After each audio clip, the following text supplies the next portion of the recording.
All right, well, thank you all very much for coming again today. We just wrapped up the third week of the legislative session. Representative Fannin reminded me at the beginning of the week that at the end of next week, we'll actually be at the halfway point. He sounded very excited when he reminded me of that. So just to recap kind of what went on last week, or this past week, as you know, the Education Committee met late last night. Gene Reynolds' bill came out. Gene Reynolds' bill basically suspended the evaluation process for a year. It didn't stop it or do anything else. It just suspended it for a year. And I think that's a good thing. I've met with teachers from my area. I've met with education folks from my area, and they have been very outspoken and very supportive of the evaluation process. And we think that if we delay it a year and give an opportunity to maybe correct some of the things in there or some of the misunderstanding. And that's what I have found with my meetings with teachers, is there's just so much miscommunication. So by delaying this a year, I think that'll give us all a chance to take a deep breath and reach out to the educators and talk more about the evaluation. But the educators that I have talked to, even the ones that were strongly opposed to it last year, they see some good things in the evaluation process, and they embrace the evaluation process.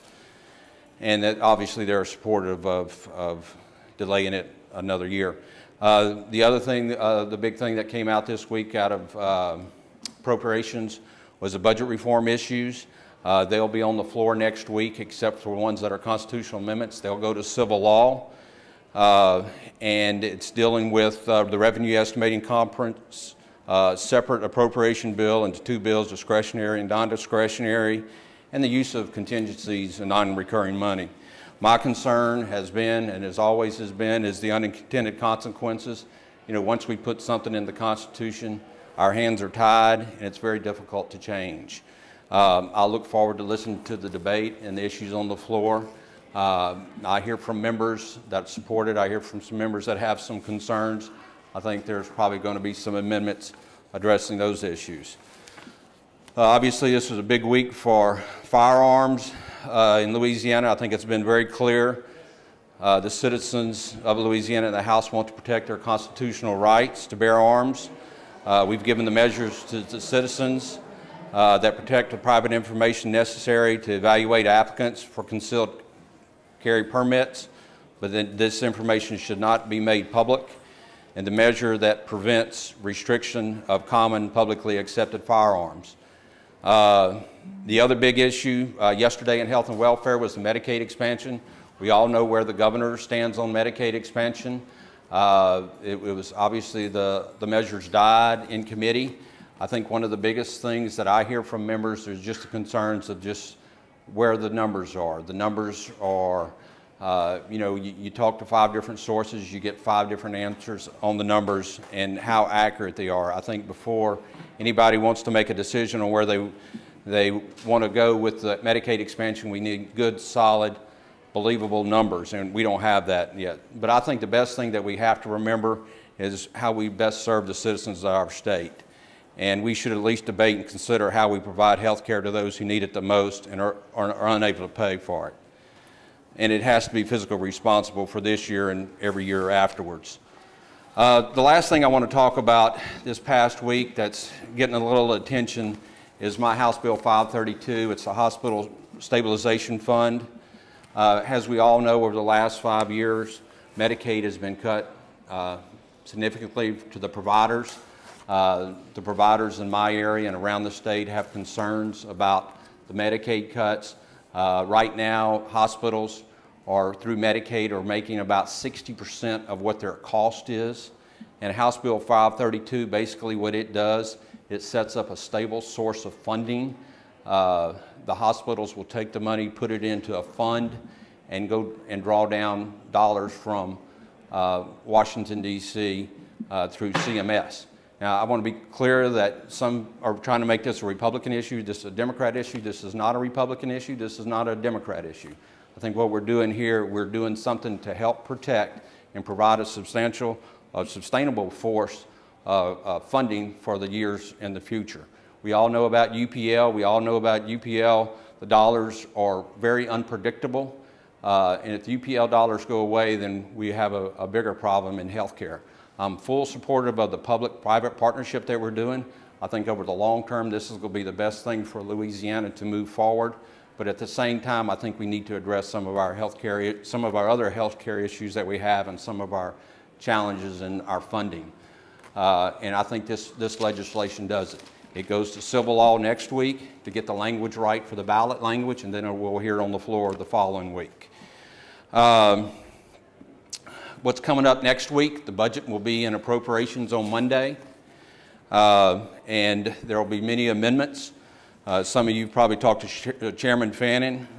Chairman Fannin is committed to having a balanced budget come out of a committee, and I fully support his position. The following week, we'll focus on HB 2 coming out of committee the following week. But with that said, I think that wraps up everything. I'll be glad to answer any questions. Thanks for holding this. Just quickly on the teacher evaluation tool bill that passed yesterday, the compromise took out legislative oversight piece, so Bessie will continue to have control over that, and some teachers are concerned that this will mean the teacher evaluation tool will continue to be problematic in the future. Are you supportive of the compromise bill that came out, or do you think it could have been stronger? No, I'm very supportive of the compromise bill, and this is based on meetings that I've had with teachers over the last 2 weeks. I've had teachers come from Calcasieu. I had teachers in my office yesterday. The teachers that I talked to, they understand the evaluations. They want to embrace the change. I think the question is, and I found this out 2 weeks ago, there's so much misinformation about these evaluations and the impact that they have, the positive, the negative impact they had. And the teachers I met with 2 weeks ago, once they learned some of those changes, that Bessie was implementing, was very, very positive for them.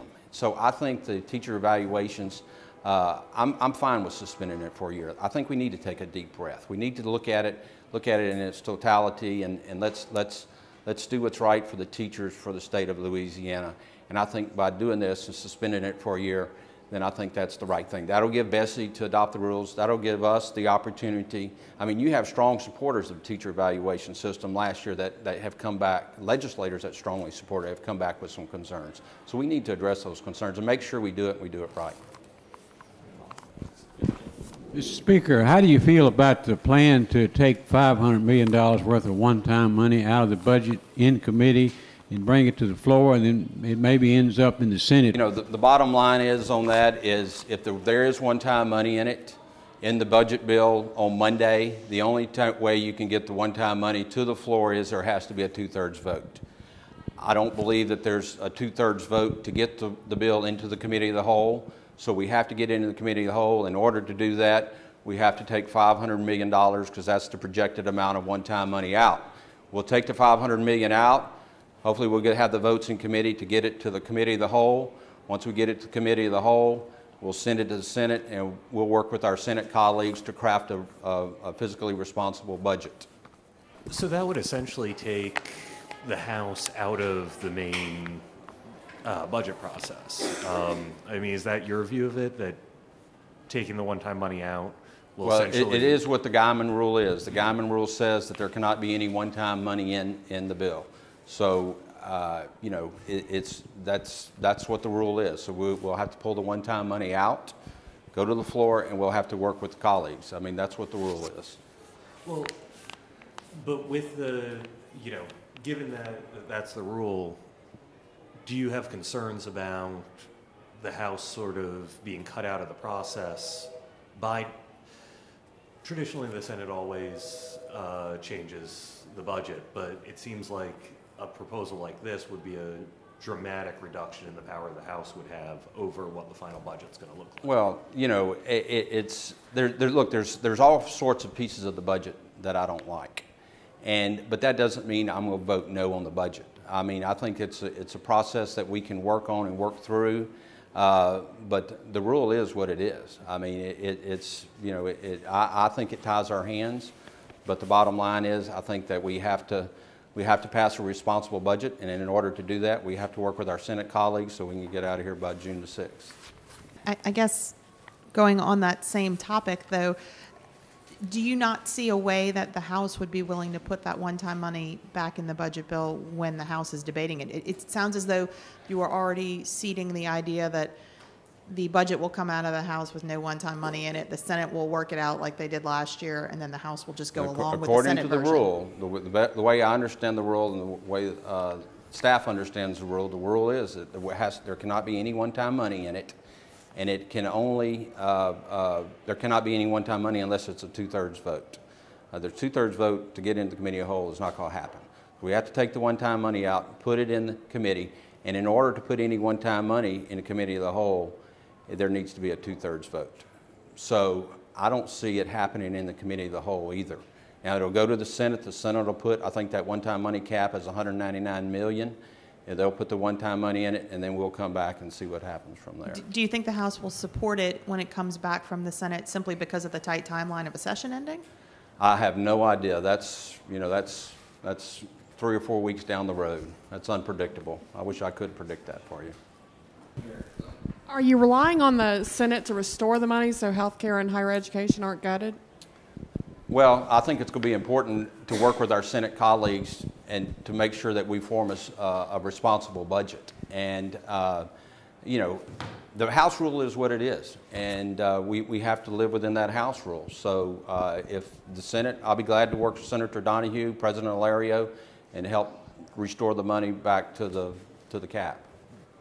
There's criticism that the fund sweep, I guess there's a specific bill for that there's a lot of one-time money in that as well. And are you facing problems getting the approval for that as well? Well, there's $500 million of one-time money, and the way it stands right now is that it will come back for with $199 million. I'm guessing it will come back from the Senate with $199 million of one-time money. Now, where they grab that $199 million to go up to the cap that's in the Guyman rule, I'm not really sure. I can't answer that right now. I think we have time maybe for one more question. Okay. You talked about the members' concerns about the Medicaid expansion, but you didn't necessarily say where you stand on things. Would you be supportive of expanding the Medicaid program under the federal health care law? And it goes, look, I want to do what's best for the citizens of the state of Louisiana, but I think in order to do that, we got to make a sound financial, fiscal, responsible decision. And I've seen numbers all over the place, have we all have. And, you know, the governor says a $1.7 billion cost. Our fiscal office says there's a $500 million short-term savings. I've seen other things that said there are costs, there are other savings. I've seen numbers that said if we expand Medicaid expansion, then 200,000 would leave the private insurance market and go into the Medicaid expansion. I've had small business people that have asked me that if we do expand the Medicaid, what is it going to cost them? So, I mean, there's so many questions out there, and there's a lot more questions than there are answers. I'm just wondering if you see any movement on that issue at all this session, or if it's just too soon. I think it's too soon, and I don't see any movement at this point. All right. I had a request for one short follow. Was it a follow-up? Okay. Which you sort of just answered. Is there any report that could come out at this point that you would say that's a solid number, that's the one we're going to use, or is it just... Look, Jeff, I can tell you that I have reached out to other people in other states. We've looked at the Arkansas model, and we're still looking at the Arkansas model to see if that's something. But, you know, there's so much uncertainty right now. I read a comment by somebody, one of the House members yesterday or the day before, that he said that he doesn't think anybody completely understands what the Medicaid expansion does. And I tend to agree with him because, you know, like I said earlier, you can ask 5 people, and you're going to get 5 different answers. So, all right. Thank y'all.